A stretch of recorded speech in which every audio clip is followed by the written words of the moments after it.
kegagalan orang tua kalau hanya melihat dari status anaknya.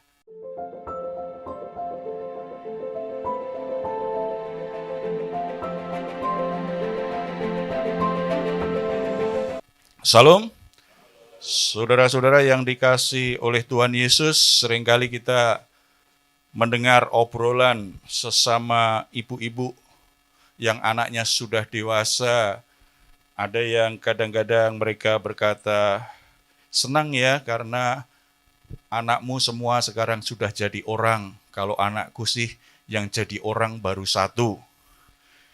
Sebuah istilah yang bagi anak-anak muda mungkin agak nggak nyaman untuk mendengarnya. Sebab bagi ibu-ibu ini anaknya menjadi orang berarti anaknya sudah sukses. Anaknya punya jabatan. Anaknya secara lahiriah, secara sosial itu memang sudah mencapai sesuatu.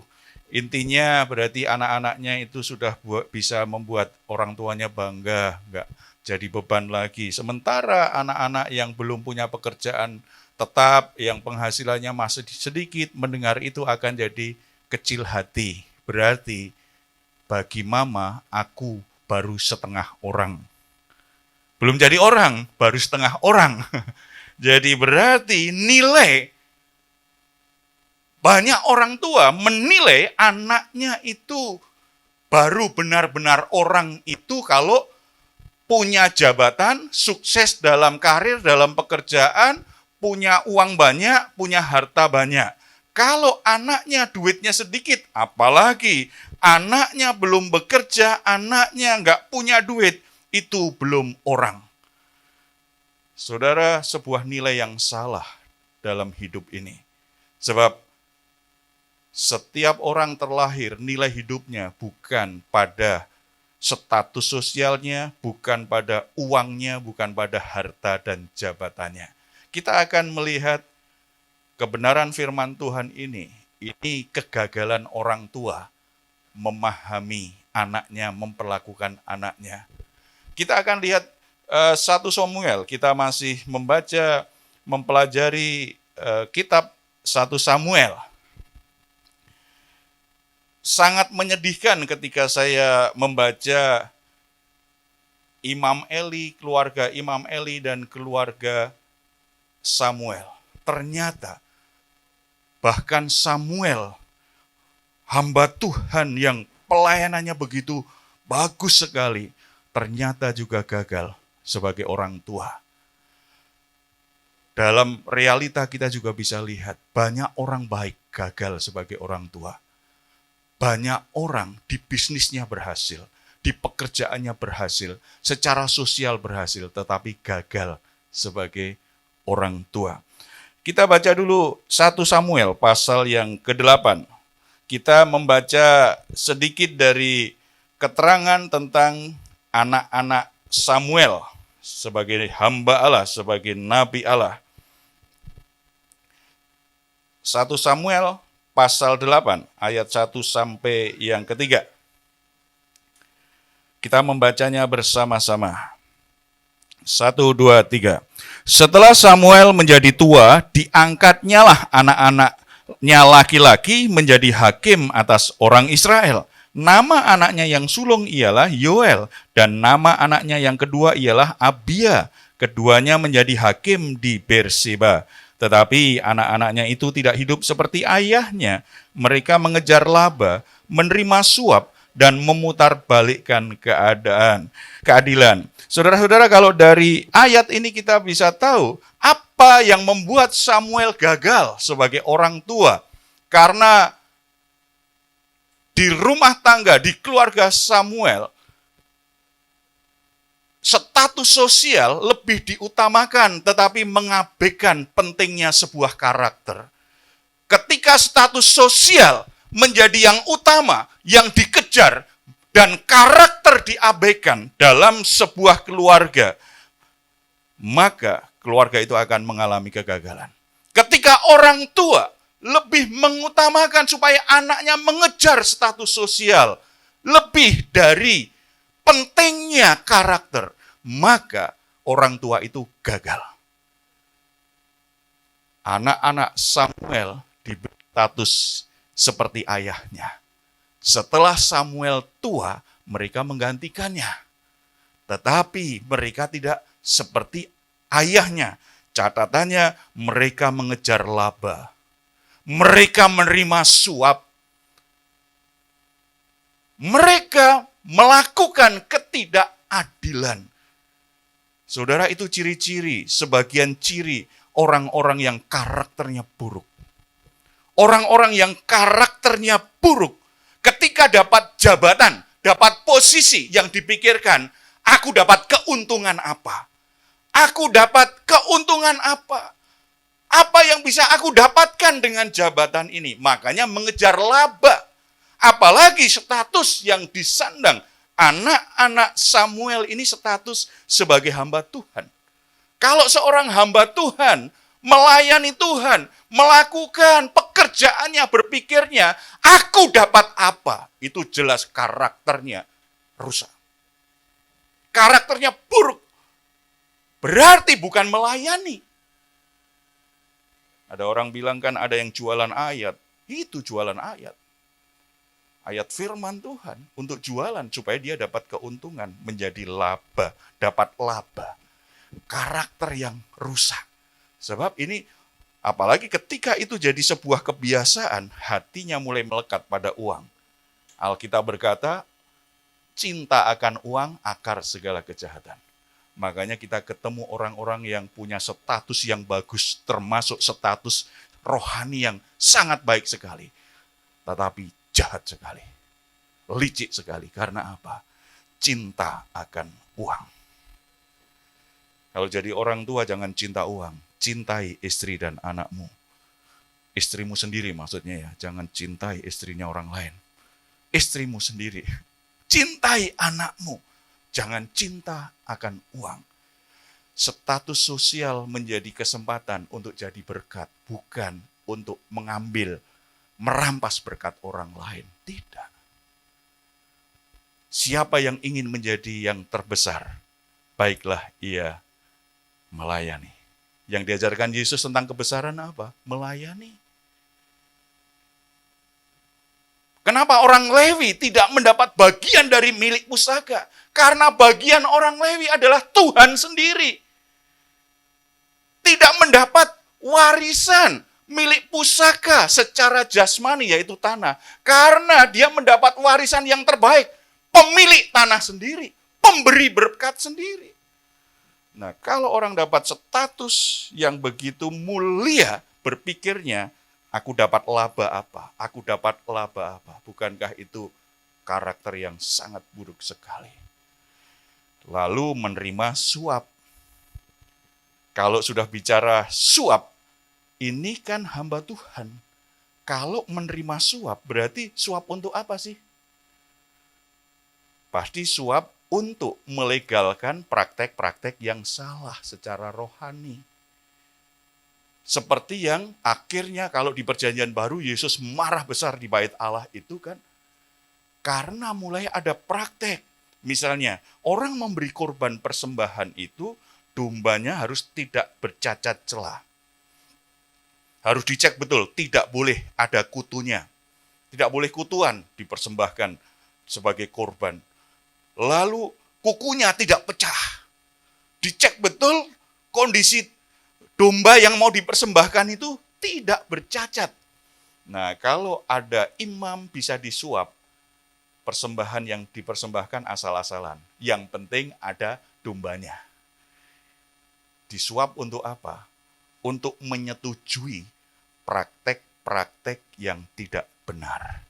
Dalam hidup secara sosial juga begitu. Orang yang karakternya nggak tangguh, disuap orang gampang. Udahlah, nggak apa-apa, kamu dapat sekian persen ya, tetapi kamu buat laporan palsu. Kamu dapat sekian ya, tetapi kamu lakukan sesuatu yang ini ya. Saudara-saudara yang bekerja di dunia kerja tahu itu. Betapa suap itu memerankan peranan yang begitu banyak. Supaya orang akhirnya mendapatkan sesuatu yang diinginkan melalui bisnis itu, padahal tidak layak, tidak memenuhi standar sebagai orang yang harus menerima kepercayaan itu. Suap, kembali ujung-ujungnya juga duit juga kan, demi duit. Ini benar-benar cinta uang ini anak-anak Samuel ini. Ada kompromi-kompromi asal aku dapat duit. Dan yang ketiga, tidak adil. Tidak adil itu artinya, tidak adil itu berarti memperlakukan seseorang tidak sebagaimana mestinya dan membeda-bedakan satu sama lain. Tidak adil itu artinya memperlakukan orang dengan cara membeda-bedakan karena status sosialnya. Saudara-saudara, gereja itu tempat segala manusia berkumpul. Harusnya dalam rumah Tuhan, keadilan itu ada. Keadilan bukan berarti semuanya memang harus sama. Misalnya, kalau orang yang sekolah, misalnya kita mau bantu orang nih, kita mau bantu orang. Kadang-kadang kan ada kesulitan bagaimana supaya adil. Ya udah kalau gitu semua diberi sama. Belum tentu adil kalau semuanya diberi sama. Yang disebut adil itu diberikan sesuai dengan yang dia butuhkan. Misalnya, anak sekolah butuhnya apa? Uang sekolah, peralatan sekolah. Itu yang dibutuhkan. Lalu ada orang lain, karena dia kebutuhannya apa? Dia sakit. Kebutuhannya untuk berobat. Mungkin karena berobat sakitnya parah. Dia akhirnya diberi lebih banyak. Lalu yang anak sekolah berkata, nggak adil ini, masa aku dapat cuma dikasih sekian, sementara dia dikasih segitu. Yang disebut adil itu orang diperlakukan sesuai dengan kebutuhannya, sesuai dengan keadaannya. Ini jadi orang tua kadang-kadang sulit kalau punya anak beberapa ya, punya 2 anak gitu kadang-kadang kan nggak adil. Kakaknya dikasih apa, adiknya protes. Papa nggak adil, mosok kakak dikasih ini, aku juga mau. Gitu, padahal adiknya belum butuh, gitu kan, belum butuh, gitu kan. Coba kalau yang punya anak masih anak-anak, masih SD, lalu ada yang sudah kuliah tuh, itu merasakan nanti. Jadi kakaknya mungkin laptop kebutuhan, adiknya SD butuh nggak? Belum butuh. Begitu orang tua kasih laptop, belikan ini. Karena ada kepentingan, kebutuhan. Adiknya protes. Papa nggak adil. Kakak dibelikan laptop, masa aku enggak? Karena belum butuh. Yang disebut adil itu tidak selalu harus diberi sama. Tidak. Keluarga Samuel ternyata mempraktekkan ketidakadilan. Karena punya status sosial, dianggap sudah selesai nih bagi Bapak Samuel nih. Anak-anaknya kan sudah punya status sosial, sudah cukup lah, berarti sudah oke lah. Berarti dia sudah meneruskan jabatanku. Meneruskan pekerjaanku. Berarti sudah sukses. Berpikir kan begitu. Sudah nyerah, sudah punya posisi yang sama dengan aku. Beres. Padahal anak-anaknya sikapnya terhadap orang suka membeda-bedakan. Memperlakukan orang yang tidak pas di hatinya dengan cara yang tidak baik. Sementara yang cocok dengan dia, diperlakukannya berlebihan. Orang-orang yang tidak adil itu akhirnya memang suka begitu. Bapak Ibu, kalau mulai ada, makanya bahaya namanya anak kesayangan atau anak kebanggaan. Kalau Bapak Ibu punya 2 anak atau 3 anak atau 4 anak atau 5 anak, lalu ada 1 anak yang jadi anak kebanggaan, 1 anak jadi anak kesayangan, biasanya anak kebanggaan dan anak kesayangan diperlakukan beda dengan anak yang dianggap tidak disayangi. Bahaya. Anak kebanggaan biasanya anak pertama. Anak kesayangan biasanya anak terakhir. Anak tengah. Makanya ada problem. Ada banyak anak tengah bermasalah. Udah diteliti itu. Makanya yang punya 3 anak, kita harus cek betul ya. Anak ketiga banyak alami konflik. Karena anak pertama sama orang tuanya dibangga-banggakan terus. Dan anak yang terakhir disayang banget. Anak yang tengah bingung. Aku dibanggakan ayah enggak ya? Aku disayang ayah enggak? Mereka mulai mencari jati diri. Ada sebagian orang mencari jati dirinya salah. Akhirnya mereka menjadi anak bermasalah. Saudara bisa cek, anak nomor 2 banyak yang bermasalah. Harusnya orang tua itu menyayangi semua anaknya, itu baru adil. Harusnya semua anak itu dibanggakan oleh orang tuanya, itu baru adil. Sehingga anak merasa istimewa dan berharga di rumah. Bicara status kan tidak harus jabatan. Kalau masih anak-anak kan status itu bisa anak pertama, anak kedua, anak ketiga. Itu status di keluarga. Anak laki-laki, anak perempuan. Demikian juga ini. Keluarga-keluarga yang mulai punya anak kebanggaan, anak kesayangan karena jenis kelaminnya.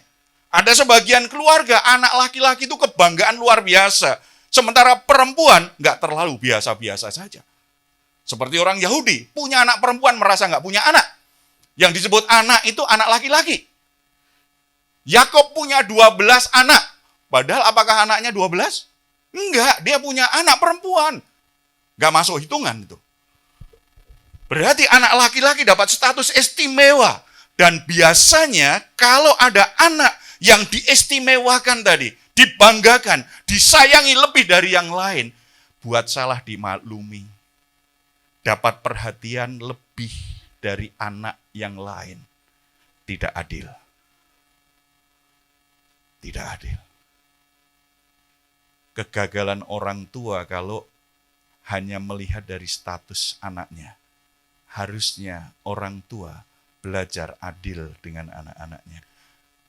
Harus punya prinsip yang jelas sebagai orang tua itu. Ya, jadi kalau ada yang begitu, ya kita mesti diskusi lagi. Kalau memang kamu benar-benar mau, ya kita diskusi lagi. Untung ruginya, baik benarnya apa? Jangan anak merengek, langsung dipenuhi. Itu kan salah satu cara-cara membujuk tuh. Anak merengek, langsung dipenuhi, keinginannya apapun gitu. Enggak, saudara-saudara. Karakter anak kita harus dibentuk sejak dini. Anak kita itu orang, dari lahir sudah orang. Enggak pakai baju. Siapa yang melahirkan anaknya langsung pakai baju dan dasi? Enggak ada kan? Semua anak lahir telanjang. Kenapa? Ada banyak orang kemudian mengukur kehebatannya itu berdasarkan bajunya.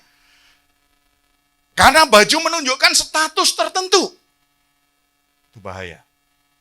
Merusak karakter. Berdasarkan apa? Apalagi apa? Harganya. Wah, setiap anak lahir ya begitu aja, merojol gitu aja. Ya kan? Memang ada anak yang mahal ya. Yang operasi-operasi itu mahal tuh. Anak harmoni banyak anaknya mahal biayanya. Anak-anak mahal. Ya udah cukup, kalau mahal tidak menunjukkan itu sebuah nilai. Tidak. Jadi melahirkan brojol di klinik atau melahirkan di atas becak atau hanya melahirkan hanya di kamar atau di rumah sakit yang mahal, itu tidak menentukan status sosial lebih unggul. Tidak.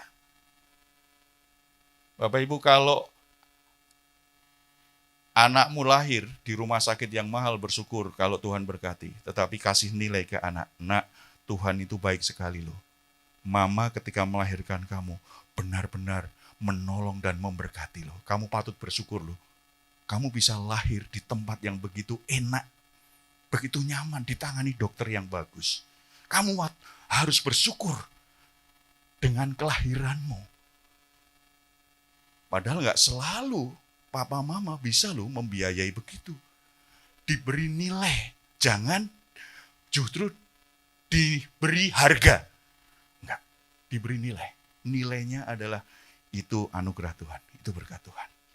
Supaya karakternya enggak dirusak. Semua diukur dengan uang, diukur dengan tadi kan, selera, diukur dengan pokoknya kepentingan pribadi. Tidak. Anak-anak remaja ya, Kalian berharga, kalian bernilai bukan karena status kalian. Anak laki dan perempuan itu sama di hadapan Tuhan. Bukan berarti laki-laki itu lebih mulia, lebih istimewa. Enggak, perempuan juga istimewa. Walaupun memang ada yang membeda-bedakan, tetapi di hadapan Tuhan sama saja. Pewaris, pewaris kasih karunia kan perempuan. Teman, penolong yang sepadan. Bukan jongos. Perempuan itu bukan lebih bawah, tidak. Bukan status yang membuat hidup kalian bernilai, tetapi karaktermu. Jadi anak-anak remaja ya, karakter kalian itu yang membuat kalian bisa sampai pada masa depan yang cerah. Bukan status. Papa mama status kalian di rumah, bukan.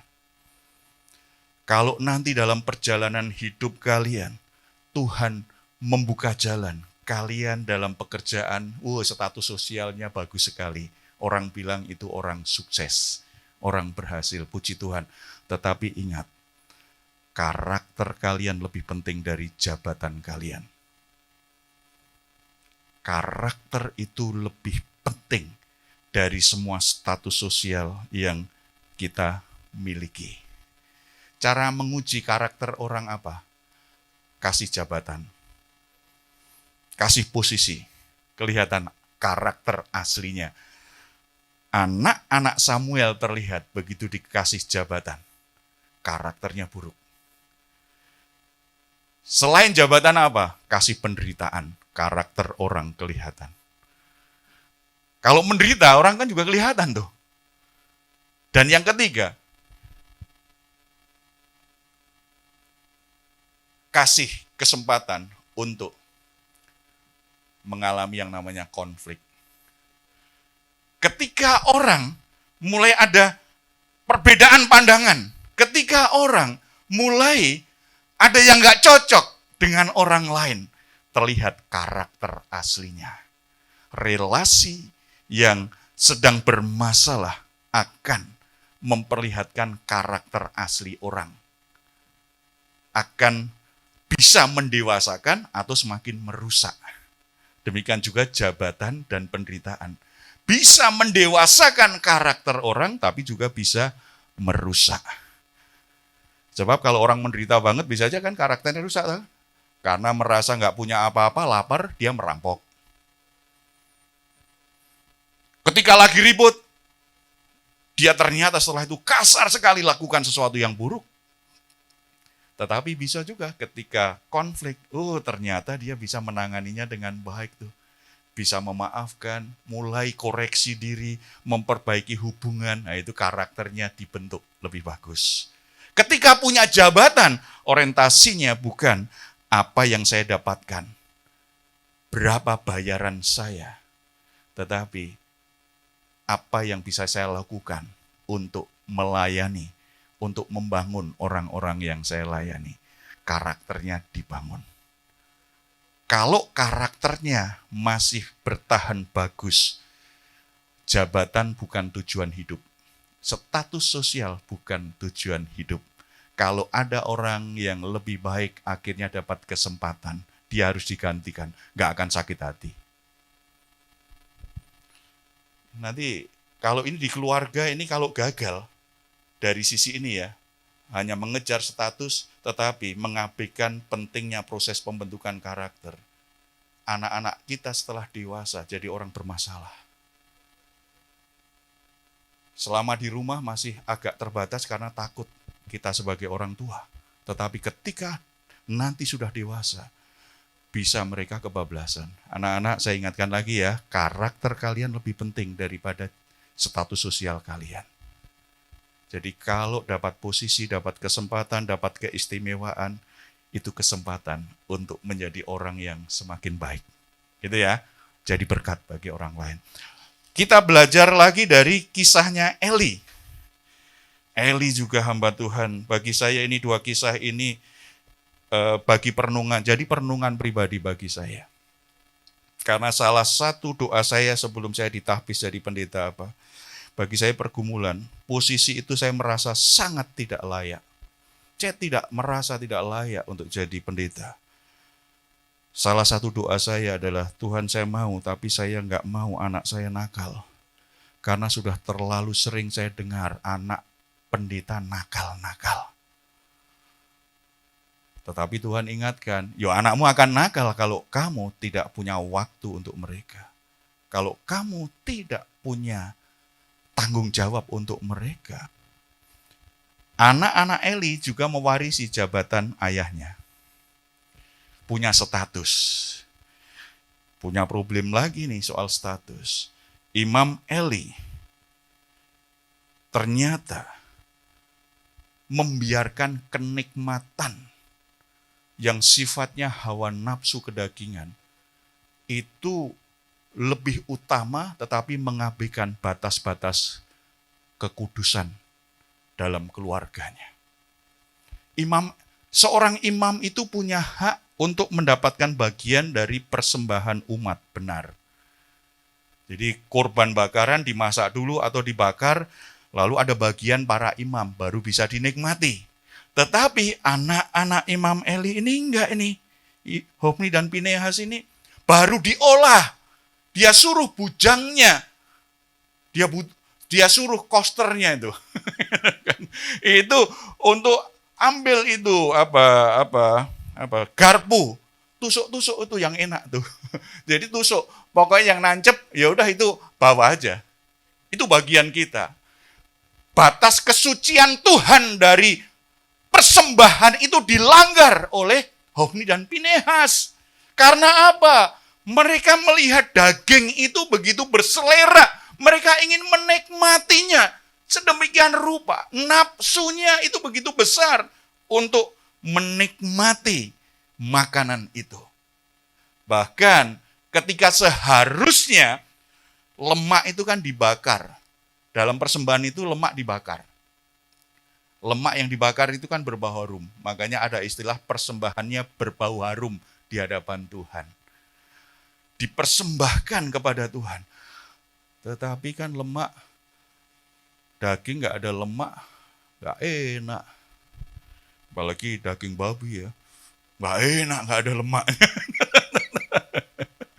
Tapi persembahan nggak ada, babi nggak ada zaman dulu tuh, najis itu.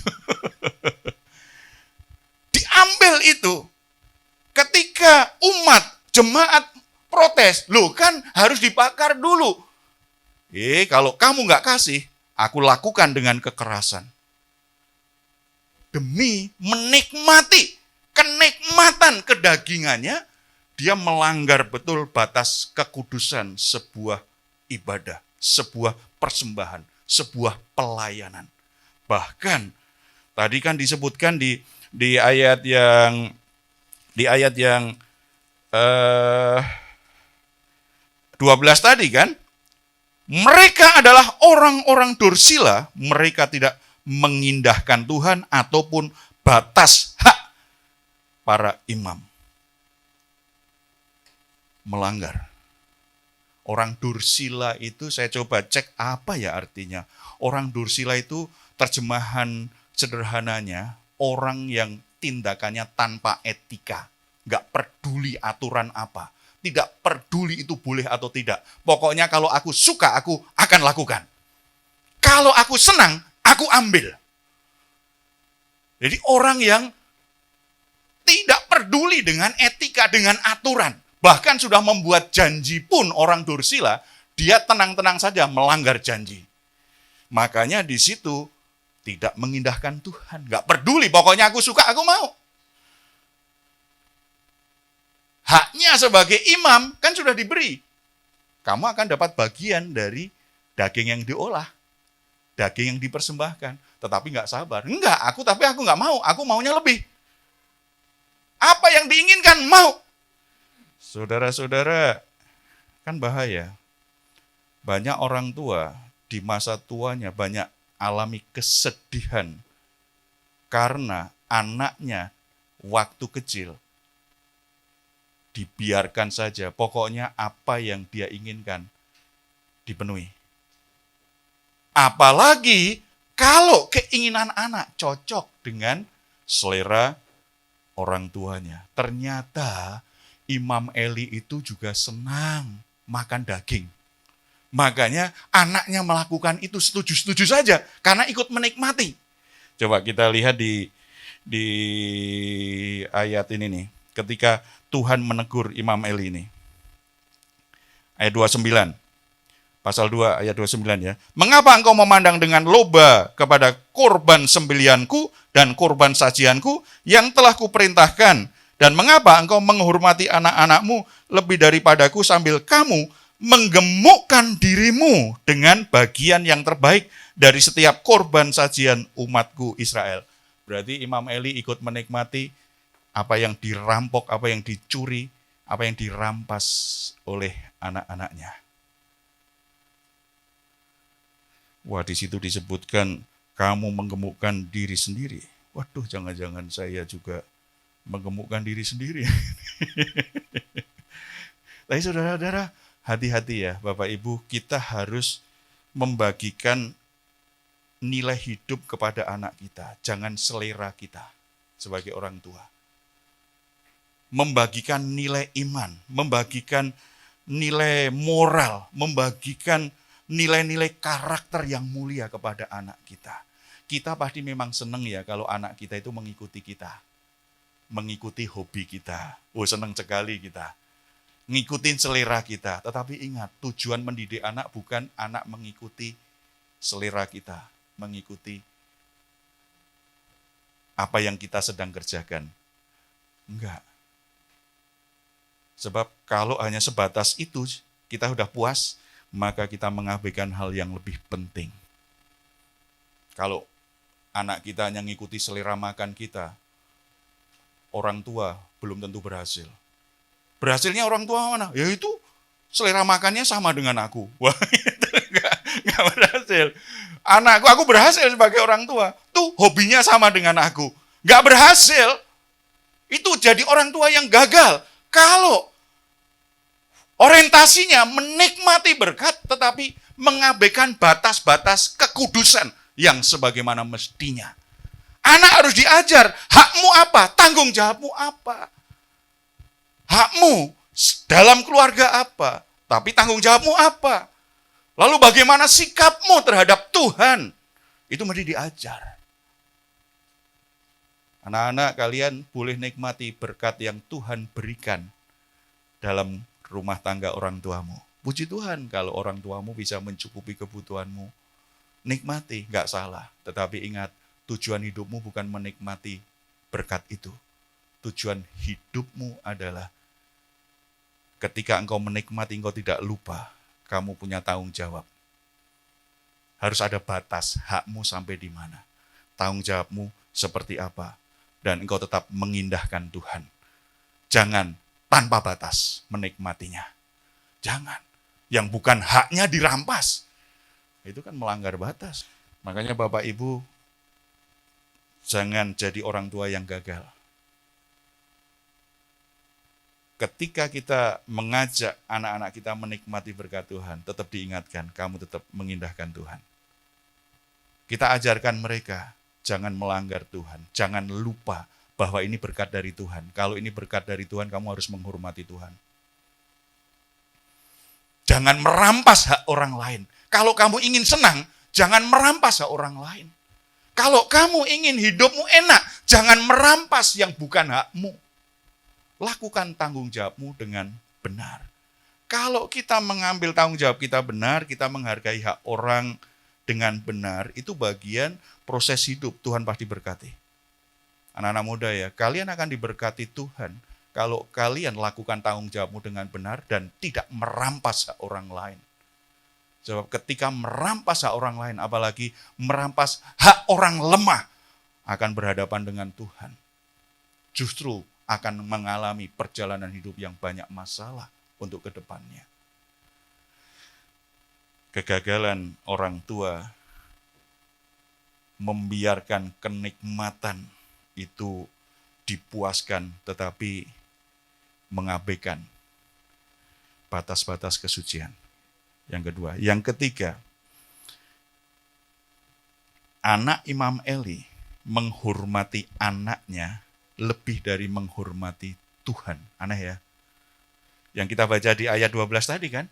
kamu lebih menghormati anakmu daripada menghormati aku. Perintah Tuhan kepada orang tua apa? Kepada manusia apa? Hormatilah orang tuamu. Tetapi ternyata Imam Eli lebih menghormati anaknya daripada menghormati Tuhan. Kita baca lagi ya tadi ya, ayat 29 maksudnya ya. Tadi kan, dan mengapa engkau menghormati anak-anakmu lebih daripadaku? Sudah tahu anaknya dursila, sudah tahu anaknya buat masalah. Tetapi Imam Eli hanya mengingatkan saja. Tetapi tidak sungguh-sungguh menggunakan otoritasnya yang kuat sebagai orang tua. Di ayat 23 kan, mengapa? Jadi Imam Eli berkata kepada anak-anaknya tuh, mengapa kamu melakukan hal-hal yang begitu? Sehingga aku dengar dari segenap bangsa ini tentang perbuatan-perbuatanmu yang jahat itu. Janganlah begitu anak-anakku. Bukan kabar baik yang ku dengar itu, bahwa kamu menyebabkan umat Tuhan melakukan pelanggaran. Janganlah begitu anakku. Ini orang yang sangat menjaga betul perasaan anaknya supaya tidak marah. Dia kan gembala senior, istilah sekarang kan. Anaknya kan meneruskan jabatannya, posisinya. Lihat anaknya berbuat dosa harus didisiplin. Kamu tidak boleh melayani dulu. Bukan hanya jangan begitu anakku. Itu menjaga betul supaya anaknya nggak ngambek, anaknya nggak marah kepada dia. Tidak. Itu harus ada tindakan tegas. Karena anaknya tidak hanya merampas persembahan jemaat. Anaknya juga melakukan dosa perjinahan dengan singer-singernya. Dengan orang perempuan-perempuan yang melayani. Dan itu jadi omongan di jemaat.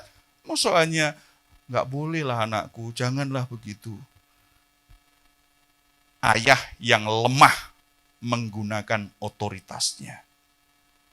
Itu harus ada tindakan disiplin yang tegas, karena benar-benar dosa yang sangat fatal sekali. Kalau hanya kelemahan-kelemahan begitu kan kita coba memahami gitu ya. Tetapi ini tidak bisa dikompromikan. Harusnya sangat tegas. Bukan tafsiran saya ya, sebab Tuhan sendiri yang mengatakan, kamu lebih menghormati anakmu daripada menghormati aku. Bahkan Tuhan kan berkata begini nih. Ya ini ayat 13.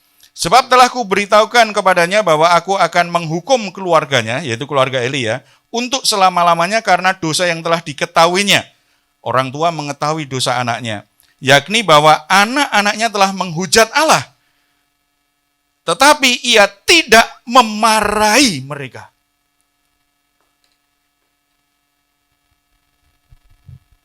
Orang tua boleh marah enggak dengan anaknya? Harus ada alasan, tapi jangan dikit-dikit dimarahin, bawel banget. Enggak juga. Tetapi kalau anaknya buat salah, apalagi salah yang begitu fatal, seperti yang terjadi dengan kehidupan Hofni dan Pinehas. Merampas persembahan jemaat. Merampas yang bukan haknya. Bahkan melakukan dosa yang begitu memalukan di rumah Tuhan. Dengan perempuan-perempuan yang melayani. Dan Imam Eli, Bapak Eli sudah tahu itu.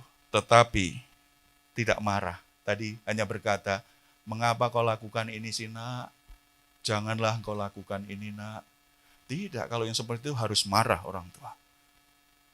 Anak-anak kalau orang tuamu marah, cek dulu. Kalau kalian buat salah memang pantas dimarahin. Kalau kalian tidak ada yang memarahin, kalian akan terus masuk ke dalam perilaku yang buruk. Karaktermu jadi buruk. Dan mungkin kok perjalanan hidupmu jadi tersesat. Jauh dari berkat Tuhan, dari jalan Tuhan. Salah satu tugas orang tua itu mendidik. Bagian dari mendidik itu mendisiplin, mengkoreksi kalau salah. Ketika kita mengkoreksi, ada penekanan-penekanan yang berbeda kan. Kalau kesalahannya itu fatal, pasti emosi dan perkataannya itu akan lebih keras. Nah, itu kemarahan tuh, itu marah. Tetapi marah orang tua tidak boleh hanya melampiaskan kekesalan. Tetapi Kemarahannya didasarkan oleh ketidakrelaan anaknya tersesat. Anaknya jadi berperilaku buruk. Dasarnya adalah kasih yang ingin menjaga anaknya supaya tidak masuk dalam jalan yang sesat. Tetapi kalau hanya melampiaskan kekesalan, itu marah yang justru akan menyakiti dan menimbulkan masalah juga. Bagi orang tua, beranilah marah terhadap anakmu. Saya dorong ini, berani marah. Tetapi ingat, jaga hati jangan didorong kejengkelan. Kalau jengkel artinya sebenarnya sedang melindungi emosimu sendiri. Menjaga diri sendiri, enggak. Marahlah kalau melihat anak berbuat salah. Tujuannya apa? Membawa anak ke jalan yang benar. Bukan sekedar melampiaskan kekesalan. Kadang-kadang kan orang tua kalau marah dengan anak, apalagi pakai pukul gitu, anaknya udah nangis gitu, kesakitan, biar tahu kamu, biar tahu rasa. Setelah itu ditinggal begitu saja. Itu namanya melampiaskan kekesalan. Enggak. Bapak Ibu belajar marah ya dengan anak ya. Tingkat kesalahan anak seperti apa? Koreksi kesalahannya. Anak-anak, jangan langsung melawan orang tuamu dan marah juga kalau orang tuamu marah. Karena memang tugas orang tua itu memastikan perjalanan hidup kalian tetap di jalan yang benar. Kalau kalian tidak ada orang tua yang menjaga, maka kita akan menjadi liar. Hidup kita kalau tidak ada yang memimpin, tidak ada yang menjaga, menolong kita, kita akan salah jalan. Kita akan liar, kita akan kacau hidup ini. Jangankan kalian yang masih sangat muda, orang-orang tua saja, kalau tidak ada yang memimpin, tidak ada yang mengarahkan, tidak ada yang menolong, melindungi, ada banyak yang salah langkah. Apalagi kalian yang sedang belajar menjalani hidup, realita hidup yang sesungguhnya kan. Kalau anak remaja kan sedang masuk di realita hidup yang sesungguhnya ini. Ada banyak hal yang harus dilakukan sendiri. Tidak sedikit-sedikit harus orang tua yang harus ngambil keputusan kan. Jadi Bapak Ibu jangan hanya menghormati anak ya, takut menderita, anak takut nanti anak jadi ngambek, takut anak marah, takut anak tersinggung. Yang punya otoritas di rumah siapa? Kalau anak-anak yang dikit-dikit tersinggung dengan orang tua, gimana kalau orang tuanya juga ngambek, nggak dikasih makan, kelaparan lu. Enggak, anak-anak tetap harus menghormati orang tua, walaupun berbeda pandangan. Diskusi saja. Kalau tidak, kita jadi orang tua yang gagal. Anak kita akhirnya, itu namanya, kalau di parenting nih ya, pola asuh namanya permisif. Apa saja disetujui supaya anak senang. Supaya anak enggak marah. Supaya anak bahagia. Ingat, mendidik anak tujuannya bukan supaya anak bahagia. Supaya hidupnya benar. Supaya hidupnya diberkati Tuhan. Bukan tadi hanya status. Atau supaya sekedar anak kita senang. Hidup ini, kenyataan hidup ini tidak semuanya menyenangkan. Anak harus punya pengalaman bahwa ada kalanya keinginannya ditolak, tidak dipenuhi. Kita dengan Bapa di sorga aja memangnya semua doa kita dipenuhi Tuhan? Tidak kan? Anak harus belajar. Anak-anak kalian harus belajar. Tidak semua yang kalian inginkan, kalian paksakan, orang tuamu harus memenuhinya. Kalau tidak ngambek, nggak mau keluar kamar, tidak mau makan. Bapak Ibu kalau ada anak seperti itu biarin aja, nanti juga keluar cari makan sendiri. Kadang-kadang pakai ngancam-ngancam segala. Itu kan. Siapa yang punya otoritas? Imam Eli seperti itu tuh. Ini kegagalan orang tua yang fatal. Akibatnya Tuhan hukum keluarga Imam Eli. Di keluarga Imam Eli tidak ada lagi kakek. Berarti Hofni dan Pinehas setelah itu kan mati. Gak punya anak. Di keluarganya tidak ada lagi opung. Hanya sebatas bapak saja dan ibu. Habis tuh keluarga. Jadi anak-anak kalau orang tua marah jangan langsung ngambek juga ya, jangan melawan ya. Harus ditanya, mama, papa, mama marah dengan aku itu kesalahanku apa ya? Ditanya gitu aja kalau bingung. Sebab kadang-kadang ada mama-mama, ibu-ibu yang marah begitu karena memang hobi. Jadi dia jadi lapar kalau nggak marah sehari aja. Ditanya, anak-anak kadang-kadang, saya mau panggil ya, anak-anak kadang-kadang bingung nggak? Kenapa ya papa atau terutama mama ya, mama marah kenapa? Gitu kadang-kadang bingung nggak? Ya, salahku opo gitu kan, kadang-kadang gitu kan ya. Mending ditanya, mama marah sama aku itu apa ya? Kesalahanku apa mah? Kalau anaknya seperti itu, mama jangan langsung marah juga. Itu kemarahan nggak bermutu. Harus dijelaskan, nak, kenapa mama marah? Karena kamu buat kesalahan. Loh, aku kan tetap pulang, Ma. Mama bilang kamu pulang jam berapa? Jam 9. Sekarang jam berapa? Jam 10. Masa 1 jam saja tidak ada pengampunan? Ini bukan soal pengampunan. Kamu harus belajar bertanggung jawab dan bisa dipercaya. Penanaman karakter. Harus dijelaskan. Jangan hanya marah-marah. Pokoknya kamu salah. Saya ini orang tuamu loh. Kamu dengar. Kualat nanti, anak durhaka.